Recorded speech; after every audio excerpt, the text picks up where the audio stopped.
정희진 선생님이 쓰신 칼럼이 있어요. 경향신문에 쓰신 칼럼인데, 이제 이게 우파, 우익이죠. 최근에 이제 우익과 어떤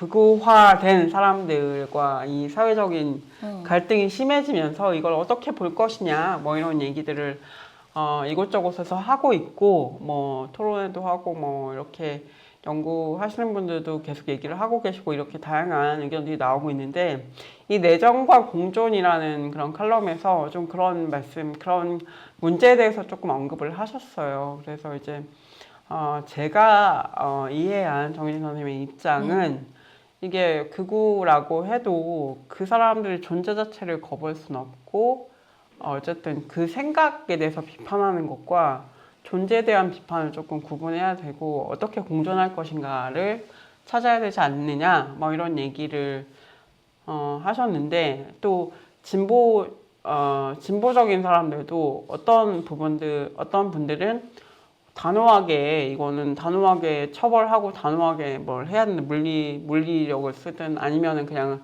사회적으로 어떻게 하든 뭔가 이데올로기적으로 뭘 하든 단호하게 대처해야 된다, 이런 의견들이 또 있는 분들이 있거든요. 그거는 뭐 인정하면 안 된다, 이런 식으로 얘기를 하는 분들이 있어서 그런 것들을 좀 염려하시면서 쓰신 칼럼이라고 전 느꼈어요. 그런 또 생각들이 또 있기 때문에 그런데 그 정희 선생님 칼럼에 대해서 또 이렇게 왈가왈부 말이 많았습니다. 뭐 저는 뭐 보셨나요? 트위터나 페북 이런 데서 왈가왈부하는 거는 저는 거의 못 봤고요. 내 주변은 깨끗한 정화된 인간들만 있나? 어쨌든 그래, 내 타임라인은 더럽다. 아니 그런 건 아니고, 그러니까 저는 논란이 있는 줄 몰랐어요. 정희 선생님 칼럼을 읽긴 했는데 이거에 대한 논란이 있는 줄 몰랐는데, 같이 사무실 쓰는 분이 정희 선생님 글은 엄청 논란이 되고 있다라고 해서, 그래서 찾아봤어요. 어떤 논란이 있길래 사람들이 왜 이렇게 왈가왈부하지? 라고 해서 찾아봤고, 여기 오면서는 정희 선생님 글을 반박하는 그런 입장들이 있더라고요. 그래서 그거를 제가 좀 정리를 해봤거든요. 좀 설명을 드릴게요. 일단 미디어스에 어떤 칼럼이 있었냐면, 윤석열 지지자와 친구가 되어야 할까? 라는 제목의 윤강은 평론가의 칼럼이 있었습니다. 이거는 이제 그 윤석열 지지자와 친구가 될 수 있을까라는 박건일 평론가의 한겨레 칼럼과 같이 이제 정희 선생님 칼럼과 같이 연결해가지고 이제 본 건데, 그러니까 극우 성향의 시민 혹은 극우 정당 지지자들에 관한 온정적 담론은 그런 단골 레파토리였다 그동안. 그런 이야기를 하고 있어요. 그리고 이제 이야기하는 거는 정희진과 박건일이 그런 이야기를 했는지는 난 정확하게 모르겠다. 하지만 자기는 칼럼을 읽고 얘기하는 거다라고 이제 설명을 했고, 함께 사회를 살아가는 이상 동료 시민이 존재를 부정해서는 안 되며 그들이 왜 그런 생각을 품게 되었는지 중립적으로 이해해야 한다라는 주장이다, 이게. 라는 설명을 했고, 근데 대표적인 이 온정주의 담론이 이대남이었다고 이분은 보고 있어요. 그래서 그 결과가 뭐였냐, 이대남에 대한 결론이 뭐였냐, 젊은 남성들이 극우화를 늦추고 적대의 압력을 낮추었을까? 그렇지 않다. 젊은 남성들을 향한 호명의 과잉은 전체 유권자 집단에서 이 숫자에 비해 과대 대표된 존재감을 선물했고, 우리가 소화를 피우면 사람들이 관심을 가져준다는 왜곡된 효능감을 얹어줬다, 그 사람들에게. 네. 그래서 우리가 여기서 얻어야 되는 교훈은 뭐냐면, 극단적 사상과 반사회적 요구에 대해서는 용납해서는 안 된다. 단호한 대처로 사회 모두가 선을 그어야 한다라고 이제 이야기한 그런 칼럼이 있었고요. 그리고 슬로우 뉴스에는 어떤 칼럼이 실렸냐면, 극우와도 공존, 우리는 단호하게 대처해야 한다라는 강성현 역사 사회학자의 칼럼이 실렸습니다. 근데 이분이 얘기하는 거는 그 앞서 윤강은님과 약간 비슷한 부분이 있는데, 이분은 보수와 극단적인 그런 우파를 구분해서 봤어요. 그러면서 극단적인 우파는 우리가 다르게 봐야 된다. 그들은 혐오를 넘어서 타자를 비인간화하고 린치하며 굴복시키려고 한다. 심지어 죽이겠다는 위협도 서슴지 않는다. 이런 상황에서 공존과 상호 인정이 가능한가? 라는 질문을 던졌고요. 나는 극우 폭력에 단호하게 대처하고 대응해야 한다고 믿는다. 그리고 현재로선 그 요건과 절차에 따라서 형식적으로 때로는 기층 사회적 약자 집단이 누군가에게 폭력적으로 자행되기도 했던 그 법에 의존할 수밖에 없는 상황이다. 현재는. 물론 이 사람이 얘기하는 건 그래서 뭐 형사적인 형법에 의해서 처벌해야 된다, 책임을 물어야 된다라고 얘기하고 있고, 다만 이분이 얘기하는 건 다만 그게 전부가 되어서는 아니 된다라고 설명하고 있고, 언어의 내란 시대의 정치적, 사회적인 그런 담론 투쟁을 함께 진행해야 된다. 이 두 가지를 좀 이야기를 한 부분이 있었고요. 그리고 참사상에도 실렸어요. 참사상에 이제 극우주의자와 공존하기 혹은 단호히 대처하기라는 이제 글이 짧게 실렸는데, 이거는 이제 그 세상을 바꾸는 네트워크라는 곳에서 세상을 바꾸는 네트워크라는 데가 있다는 거죠. 네네네. 단체. 그 요즘에 비상행동 집회에 가면은 평등으로라는 그 전단지를 나눠주는 곳이 있어요. 거기에 실린 글이라고 해요. 이제 그런데 이분들이 생각하는 거는 소수의 극렬 극우와 입장을 또렷하게 정하지 않은 채 잠시 극우 세력의 주장에 흔들리는 다수, 그러니까 그런 보수 그런 세력들하고는 구분되어야 된다. 그러니까 극우와 보수, 그러니까 그 흔들리는 사람들, 그들이 이야기를 듣고 흔들리는 사람들은 구분된다고 얘기했고, 그리고 동시에 우리는 극우주의자들이 혐오와 폭력에 맞서 싸우고 있다는 사실을 간과해서도 안 된다. 이 두 가지를 다 놓치면 안 된다라고 얘기를 했고, 성소수자나 이민자들 이런 분들이 이미 현실에 있는 거고, 우리 사회가 이를 방관하는 사이에 이제 극우들이 성장할 수 있었던 거 아니냐 이런 얘기를 했고, 그리고 이 사람들이 주장하는 거는 이제 마지막에 단락이 있었는데, 단호한 대처하고 공존은 대립하지 않는다라고 이분은 이야기하고 있어요. 그래서 둘은 능동적으로 잘 해결해 나가는 것, 광장과 풀뿌리를 넓게 조직하는 게 바로 사회운동과 정치 과제라고 얘기했고, 그래야 극우의 변침을 막고 사회적 위기를 극복할 수 있다. 그러니까 이게 이제 그동안 이 칼럼은 그동안 이제 그 단호한 대처와 공존이라고 하는 것들이 이제 어떤 게 우선인 거냐라고 계속 논란이 되어 왔는데, 그게 아니라 이건 다른 게 아니다. 대립되는 개념이 아니다라고 이제 이 칼럼을 정리하고 있는 거죠. 그렇습니다. 그렇군요. 네. 딱히 뭐 하고 싶은 말이, 사실 코멘트 하고 싶지는 않거든요. 저는 이거에 대해서 뭐 근데 이거에 대해서 코멘트 해달라는 건 아니고, 저는 강성현 씨의 글을 봤어요. 강성현 씨의 글을 페이스북에 어떻게 타고 가서 봤는데, 되게 좀 뭐랄까, 그냥 왜 하나만한 얘기를 하지? 라는 느낌을 많이 받았고요. 그러니까 뭔가 이데올로기 투쟁으로 하겠다, 이데올로기 투쟁을 한다는 거잖아요. 어쨌든 물리적으로, 그러니까 물리적으로 무섭다라고 정의 선생님이 하셨거든요. 근데 그 무섭다는 감정이 왜 물리적인 거라고 생각하냐, 이 단호하다는 것이. 그런 논조셨던 걸로 저는 그 페이스북 상에서 그렇게 느꼈는데, 그러면 그 방법이 뭐냐 좀 묻고 싶었어요. 단호하게 단호하게 대처한다는 방법이 뭐냐? 방법을 제시해야죠, 구체적으로. 단호하게 대처한다? 말은 할 수 있어. 칼럼은 쓸 수 있어. 그걸 어떻게 단호하게 어떻게 대처할 건데? 지금 근데 지금 황 PD님도 얘기 앞에서 하셨는데, 단호하게 대처가 불가능한 상황이에요, 지금. 제가 보기엔.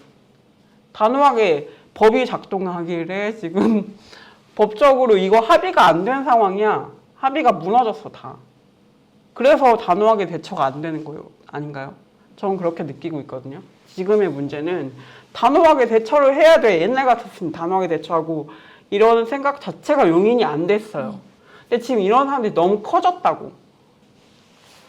자기들끼리 얘기하는 거랑 이거를 사람들이랑 얘기하는 거는 다르게 봐야 된다고 생각하거든요. 자기들끼리 담론 투쟁을 한다. 자기들끼리 신문에서 주고받으면서 뭘 한다. 얘기를 한다. 그건 할 수 있어요. 담론 투쟁 그렇게 하시면 돼요. 근데 사회적으로 사람들 만나면서 어떻게 풀어갈 건가는 진짜 다른 문제거든요. 저는 지역운동을 하지 않습니까? 지역운동을 하는데 그런 사람들 널리고 깔렸어요, 동네에. 동네 널리고 깔린 게 그런 사람들이에요. 근데 그런 사람들이랑 단호하게 뭘 어떻게 해요? 저는 그래서 이 글들을 보면서 되게 한가한 얘기를 하고 있구나. 정희진 선생님 글에 저는 동의하진 않아요. 동의하진 않는데 사실 그냥 되게 추상적인 이야기를 하시는 수준이고, 우리가 서로를 인정해야 된다. 하는 추상적인 정도를 전 얘기하셨다고 생각하는데 저는 그래서 좀 그 차이는 뭘까라고 생각해보면 정혜진 선생님은 좀 활동가 출신이어서 그런 생각을 하시겠다라는 생각이 들어요. 좀 더 현장에서 사람들 만나고 현장의 복잡함들을 봤기 때문에 어쨌든 사람에 대해서 그렇게 뭐 단호하게 한다? 존재 자체를 뭐 나눈다? 뭐 그게 20대들 그걸 키웠다라고 하는데 그거 제일 앞장서서 싸우신 분이 정희진 선생님이세요. 그런 혐오와 제일 먼저 싸우신 분이 정희진 선생님이고 제일 많이 발언하신 분들이 그런 여성주의자들이거든요. 근데 뭐 그 말에 그런 사례를 들어서 그렇게 얘기해요? 진짜 난 그거는 아니라고 생각한다는 거지. 근데 모든 그런 이슈에 방법을 제시해야 되는 겁니까? 그런 건 아닌데 그러면 어떻게 할 거냐? 어떻게 할 거라는 방법이 그 사람이 꼭 제시해야 되는 건 아니라고 생각해요. 저도. 근데 그렇게 비판할 거면 공존할 수 없다라고 비판을 할 거면 어떻게 단호하게 결별할 수 있는지 그게 가능하다고 생각하는 이유를 밝히셔야 될 것 같아요. 그게 어떻게 가능한지 밝히셔야 되죠. 어떻게 가능하다고 생각하세요? 우리 뭐 극우들이 있잖아요. 현장에도 광화문에만 가도 저쪽에 극우 세력들이 막 하고 있고 이쪽은 우리가 있잖아. 근데 단호하게 대처하는 게 뭘까요? 그 공간에서 다들 배지 숨기고 다들 그러면서 다니잖아요. 그거 지나갈 때 깃발 숨기고 단호하게 대처하는 게 뭐예요? 죄송합니다. 오늘 짜증이 많이 나네요. 근데 이 두 분도 저는 구분했다고 생각해요. 아까 설명을 드렸지만 그냥 일반 인식을 그렇게 하시는 분들과 서부지법에서 폭동을 일으키는 그런 극우 세력과는 다른 폭력의 성향이나 그런 게 다르기 때문에 그렇죠. 네, 그런 부분인 거고 강상현님이 이야기하는 것도 그러니까 그런 서부지법을 폭동을 일으킨 그런 극우 세력과는 공존하기 어렵다라고 얘기한 거고 그들한테는 단호한 대처가 필요하고 그거는 현실적으로는 법에 의해서 어쨌든 형벌하는 것밖에 없다. 그거는 제가 저번에도 말씀드렸는데 법적으로 처벌받을 문제는 법적으로 처벌을 받아야 돼요. 그 얘기를 하는 거잖아. 그 얘기를 하는 거잖아. 아니 근데 왜 화가 나시는 거예요? 정희진 선생님이 법적으로 처벌하지 말자는 얘기를 하시는 건 아닐 거란 말이에요. 그렇죠. 근데 단호하게 대처하는 게 법적으로 처벌하자? 그 정도라면 이런 칼럼 쓰면 안 되죠. 그거 이상의 뭔가가 있어야지 방법이. 법적으로 처벌하자는 건 당연히 지금 우리가 민주주의 사회 살면서 당연히 하고 있는 전제고 저는 그냥 법적인 처벌을 얘기했다고 생각하진 않아요. 그 사람이. 강성현 씨가. 이거는 뭔가 더 강력한 뭔가를 해야 된다라는 그런 메시지라고 생각했고 저는 그래서 그런 거 읽었는데 그러면 더 뭘 해야죠. 더 뭘 해야지. 법적인 처벌은 당연히 저도 그렇게 생각해요. 법적인 처벌은 당연히 해야지. 그럼 왜 민주주의 사회에 우리가 살아요? 저는 정희진 선생님 글이 법적인 처벌을 하지 말자는 얘기가 아니잖아요. 읽으셨잖아요. 그거는 전제예요. 근데 지금 담론투쟁 얘기하는 건 법적인 처벌 이외에 어떤 것을 더 하자는 얘기라고 저는 읽었고 그래서 저는 그럼 방법을 얘기해야 된다. 어떤 정치가 가능한지 실질적인 방법을 얘기를 하고 논의해야 된다는 거죠. 지금 상황에선.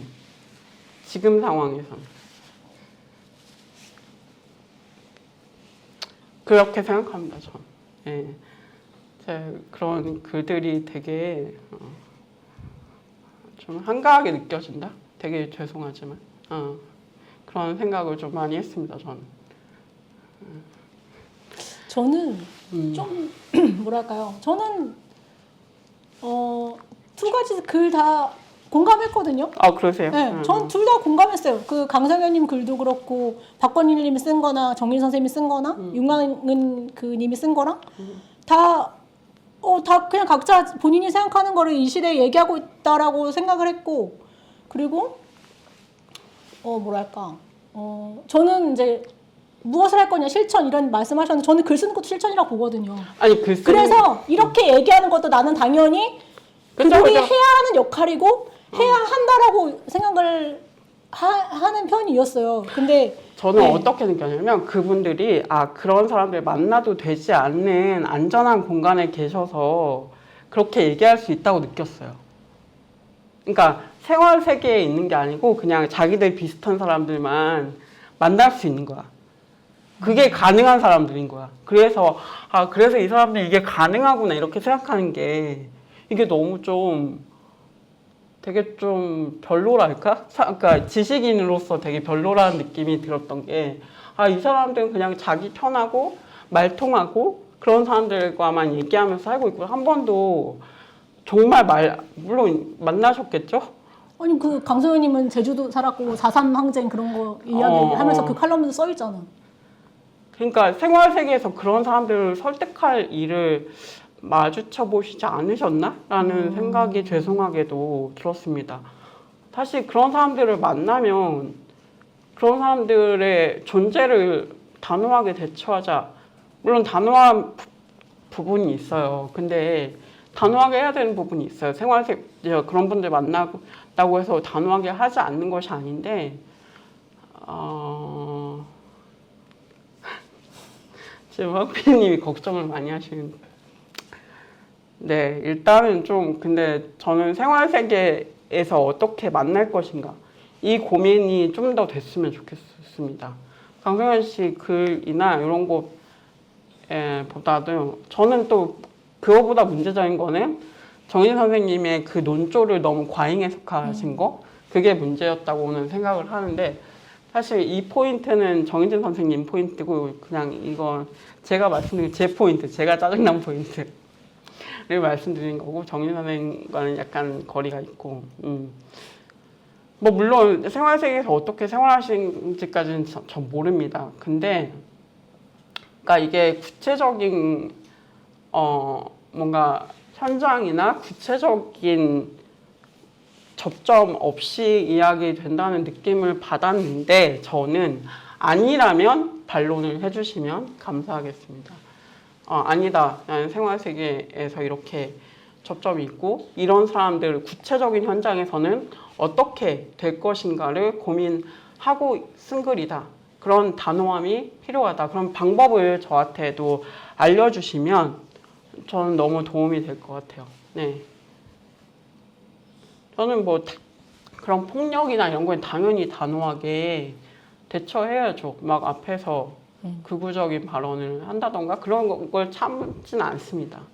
근데 어쨌든 간에 진짜 폭력 때려 부신다. 이거는 감옥에 쳐넣어야 된다고 제가 몇 번이나 말씀드렸죠. 감옥에 쳐넣어야 된다고 말씀드렸는데 이게 그렇게 간단한 문제가 아니라는 생각이 전 들고 지금 국면에서는 특히 이게 생각보다 넓게 퍼져 있어요. 이게 정말 비상상 사태고 이게 거의 일상생활을 지배한다니까요. 우리 사람들의 일상을 지배하고 있는 어떻게 보면 그분들 표현대로 하면 사상투쟁에서 진 건데 이게 어떤 건지 좀 더 봐야 되지 않을까라는 생각을 저는 좀 더 약간 하고 있고 네, 제가 왜 이러는 건지 너무 갑자기 죄송합니다, 여러분. 그런 생각이었던 것 같아요. 저는 사회적인 혼란 상황, 저희 이제 방송 처음부터 계속 얘기했지만 이제 혼란 상황인 거고 이거를 어떤 과거에 뭐 누구처럼 되게 뭐 예를 들면 무슨 영도력이 있어서 어떤 사람이 다 이렇게 뭐 지휘부가 있고 가는 게 이렇게 하는 게 맞아라고 얘기하는 게 지금은 안 맞는 시대이기도 하고 그렇게 해서 당연히 안 되는 그런 사회인 건데 그런 상황에서 저는 되게 다양한 의견이 있을 수 있다고 생각해요. 그래서 이번에도 단호하게 대처해야 된다. 공존할 수 있는 방법을 찾아야 된다. 뭐 이런 다양한 의견들이 저는 나올 수 있다라고 생각을 하고 나오고 있다라고 생각을 했는데 제가 페북에서 굉장히 분노하셨길래 그래서 궁금했어요. 왜 분노하지? 나는 다 그냥 다 아니 똑같은 저는 의견들이 같이 있다라고 그냥 아. 다르게 생각하는 것들을 그냥 본인 각자가 썼다고 생각했는데 그리고 저는 이런 투쟁들 전 재밌거든요. 그러니까 칼럼을 그 보는 입장에서 페북에 쓴 거는 네, 그 포인트. 저 일단 저부터 얘기하면 저는 이런 식의 그러니까 어떤 사람이 어떤 주장을 하고 그게 이제 칼럼에 실리고 신문에 실리고 그러면 그거에 대해서 또 누가 반박하고 저는 이거를 되게 재밌게 봐요. 아 사람들이 이렇게 다양하게 생각할 수 있고 아 이렇게 해서 생각할 수 있고 저런 시각도 있구나라고 해서 저는 사실 정유 선생님 이 글이 뭐 논란이 되고 있다라고 했는데 또 그거에 대한 또 반박글이 나오고 또 그거에 대해서 또 다른 비슷한 유사한 글이 또 있고 이런 것들을 보면서 저는 아 이게 지금 현재를 보여주는 한국 사회를 보여주는 모습이고 이런 게 계속 되어야 된다라고 나는 생각을 했던 건데 페북에서 이제 흥분을 하셔가지고 이렇게 쓰셔가지고 그래서 제가 그래서 오늘 그럼 와가지고 이거 설명을 해달라 이렇게 말씀드렸던 거였다. 네, 근데 완전 다른 얘기를 했어요 지금. 근데 페북에 쓴 말씀, 제 페북 보지도 않으신 분들이 훨씬 많으신데 지금 제 페북 얘기를 왜 하는지 모르겠지만 그거를 얘기해 줄 수가 없어. 근데 제가 봤던 타임라인에 아저씨들이 정해진 글 너무 어렵다 이런 글들이 많이 있어요. 늘 많이 있지만 이번에 또 그런 글들이 이렇게 막 떠다니더라고요. 그래서 저는 그 포인트예요. 정희진 선생님 글 어렵다. 어렵다도 아니야. 뭔 말인지 못 알아. 무슨 얘기 쓰는지 모르겠다. 왜 이렇게밖에 못 쓰는지 모르겠다라는 얘기를 많이 하세요. 남성분들이, 특히 남성 지식인들이. 근데 그거는 본인들이 못 알아듣는 거예요. 저는 정희진 선생님이 전략적으로 여성의 언어로 얘기를 계속 하시기 때문에 그러니까 우리는 알아듣는데 저들은 못 알아듣는 말들이 많다고 저들이라고 하면 좀 맞아. 우리는 알아들어. 우리 여성들은 그 경험에 의해서 이게 뭔 얘기인지 알아듣는 말들이 많은데 이거를 이해 못 하시는 부분들이 있는 거죠. 어떤 분들이. 근데 저는 벌써 40분 됐는데 화내다가 지금 끝나. 근데 그거를 지식인 분들인데 그분들도 이거 내가 못 알아듣네? 왜 못 알아듣지? 이거 무슨 얘기지? 라고 얘기하는 게 아니라 이 사람이 글을 못 쓴다. 정해진 글을 못 쓴다라고 얘기하는 그 태도가 너무 저는 지식인답지 않다. 지식인이라면 이 말은 무슨 말이지? 내가 왜 못 알아들을까라고 궁금증을 가져야 되는데 정해진 글 못 쓴다. 이렇게 얘기가 가는 거는 잘못된 태도라고 생각을 했고 그때 좀 열받아서 썼어요. 그래서 장우정님이 뭐라고 썼냐면 정희진 쌩글 뭔 소린지 못 알아듣겠다 하는 양반들이 정서는 인셀들과 뭐가 다르지? 이라고 썼어요. 아니 굳이 그것까지 얘기하실 필요 굳이? 약간 그런 생각까지 들었어요. 왜냐면 기본적으로 남의 얘기를 안 들으려고 하는? 근데 그건 맞아요. 장성님이 말한 것처럼 저도 유사한 사람 알거든요. 그러니까 저도 아는 사람. 네, 저희 언론운동의 어떤 판에서 늘 항상 비주류이며 그분이 어떤 회의에서 무슨 얘기를 하면 주변의 반응이 되게 못 알아듣겠다 이렇게 얘기하시는 분들이 있어. 근데 저는 방송님이 얘기한 거랑 똑같다고 생각해요. 그러니까 알아듣기 위해서 그러니까 귀를 기울이지 않고 그냥 저 사람이 얘기하는 게 듣기 싫다라고 해서 귀를 닫아버리고 안 들으려고 하는 그런 사람들이 있다. 그렇게 인식이 되는 것 같네요. 네. 근데 정희 선생님 글 저도 마찬가지로 봅니다. 저는 제가 여성이어서 이런 것보다는 그냥 정희 선생님 저는 그냥 공감하면서 늘 보는 편이거든요. 쓰시는 글에 대해서. 네, 근데 이제 말씀하신 것처럼 무슨 소리인지 못 알아듣기 때문에 그 상대방을 깎아내리는 형태로 맞아요. 이거를 반응하는 거잖아요. 그러니까 그런 태도가 좀 열받아 쓴 거고 처음은 시작은 그거였는데 이걸 하자고 하셔가지고 얘기하다 보니까 내가 괜히 열받아서 막 지금 30분을 얘기한 거고. 우리 오늘 방송 어떻게 나가? 네, 사과드립니다. 여러분. 사과 방송.